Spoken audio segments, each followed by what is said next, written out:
So I just finished book 1 of Lord of the Rings, and I want to talk about the thing that has maybe impressed me the most about Tolkien's writing. I've never really encountered another author who so nonchalantly puts their wisdom into the pages of a work of fiction. Jeez, it is so good and so profound, all within this incredible confine of a brilliantly crafted story. Generally, when authors try to do this too much, it just falls flat or comes across as preachy. And I immediately think of Ayn Rand here. It's a problem that a lot of people have with her writing in that she writes a story and then simultaneously just tries to shove her wisdom and philosophy down your throat. It can be a bit maddening. And I remember reading Fountainhead and just rolling my eyes at the bits of dialogue between characters that just felt so heavy-handed and boring to me. But then, there are authors that strike a balance really well. And I'm kind of thinking of Brandon Sanderson and J.K. Rowling as like more popular authors who have done this. And then obviously the more well-written authors like Zadie Smith or Jeffrey Eugenides or Marilyn Robinson, who is my favorite by the way. And the list could go on. But I have to say again, after reading Lord of the Rings, I am astounded at how well and seamlessly that Tolkien implements some of his wisdom into these books. It's not just a few random moments too, but his characters have these beautiful speeches where they talk about life with such eloquence that it makes me furious at how brilliant Tolkien is. And I'm mesmerized at his work at the same time. I think of Gandalf's really popular line to Frodo in the books. "I wish it need not have happened in my time," said Frodo. "So do I," said Gandalf, "and so do all who live to see such times. But that is not for them to decide. All we have to decide is what to do with the time that is given us." Ah, it's so good. It's so popular and it's so overused, but it is so good. Or I think about all the hobbits giving a speech of loyalty to Frodo. I think of Sam saying, "If you don't come back, sir, then I shan't." "That's certain," said Sam. "Don't you leave him," they said to me. "Leave him," I said. "I never mean to. I'm going with him if he climbs to the moon. And if any of those Black Riders try to stop him, they'll have Sam Gamgee to reckon with." His loyalty is just so brilliant there. Or along the same lines, when Pippin shows his loyalty and says, "You do not understand," said Pippin. "You must go, and therefore we must too. Merry and I are coming with you. Sam is an excellent fellow and would jump down a dragon's throat to save you if you did not trip over his own feet. But you will need more than one companion in your dangerous adventure." Even Pippin, the youngest of the entire fellowship, is just so loyal to Frodo. Or you have the loyalty with Merry, which maybe is my favorite line of all of book 1 so far, when he says, "It all depends on what you want," put in Merry. "You can trust us to stick to you through thick and thin to the bitter end. And you can trust us to keep any secret of yours closer than you keep it yourself. But you cannot trust us to let you face trouble alone and go off without a word. We are your friends, Frodo." Anyway, there it is. We know most of what Gandalf has told you. We know a good deal about the ring. We are horribly afraid. But we are coming with you. Or following you like hounds. Just all of the Hobbit's brilliant loyalty makes me so happy and privileged to be able to read these books. Then we have random characters like Gildor who said, "Elves seldom give unguarded advice, for advice is a dangerous gift, even from the wise to the wise, and all courses may run ill." That is just brilliant. I keep saying that word, but Tolkien is a brilliant philosopher and wordsmith here. And then you have sad moments of wisdom with things that other characters say, like Aragorn, when he says, "A hunted man sometimes wearies of distrust and longs for friendship." Like, these turn out to be lines that so many fans can relate to.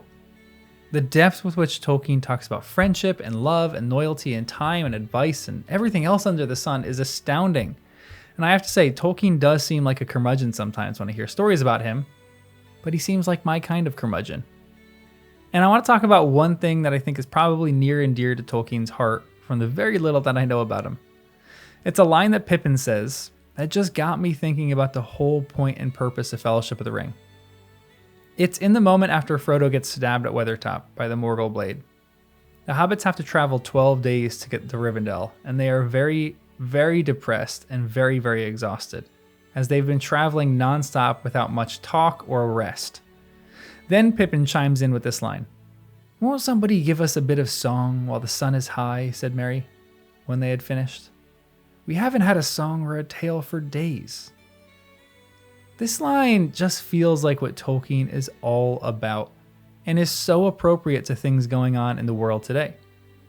I'm not going to get controversial or political about anything here, as I don't really like to do that and stay away from all controversial topics like that, but I find this to be the whole purpose of Tolkien's work, as it's just a kind of balm that can help the heavy heart. It's a resistance against the tiresome politic talks and the exhaustion that most of us feel on a day-to-day basis. I don't care what side of the political spectrum you're on, I think both sides can be exhausted.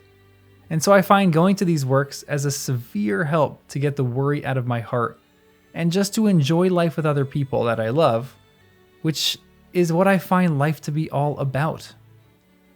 I think about this all the time lately too, in that I don't ever care to get into political discussions with people. All I want in life, and this is increasing the older I get, is to sit around a campfire with some friends and some people that I love and swap stories all night.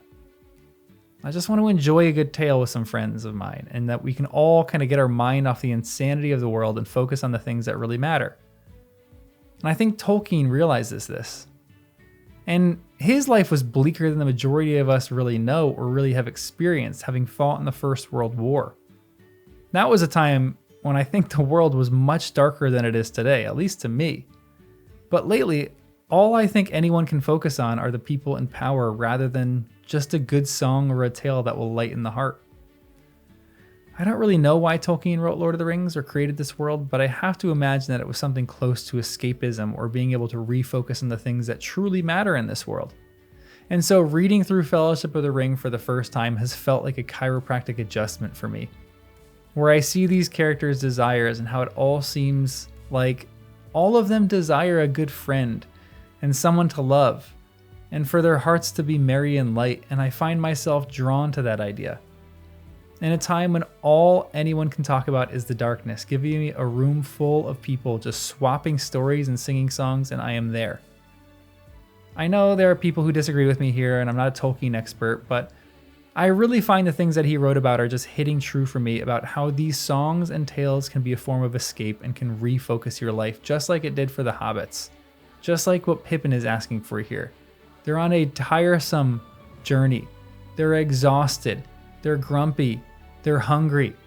And all Merry and Pippin and Sam and Aragorn and Frodo want right here, especially Pippin because he's the one that says it, is just a song or a tale. Because something like that can really help lighten the load. It can really help lighten your heart.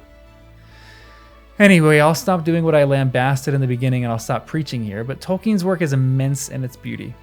It seems like he's a better writer than I really ever thought, and I find that his main theme is one of friendship. Nay, fellowship. But anyway, this is my halfway point to the Fellowship of the Ring book. And I just finished part 1, and I wanted to do a quick video talking about my full experience so far. And I just wanted to hone in on the one thing that keeps hitting me throughout this first read. It's like hitting me like a ton of bricks. But I am trucking along onto book 2 now, so make sure you subscribe if you want more of my unorganized thoughts on Middle-earth and on Lord of the Rings, as I am publishing a video essay pretty much on every single chapter. And if you want to, join our Discord too, as we were talking about some Lord of the Rings things as well. And that's where I ask questions live as I'm reading to some of the experts in our Discord about Lord of the Rings, so you could help me in my reading and help my reading get even better with your nerddom. But anyway, subscribe, make sure you like the video, and I'll see you in the next one.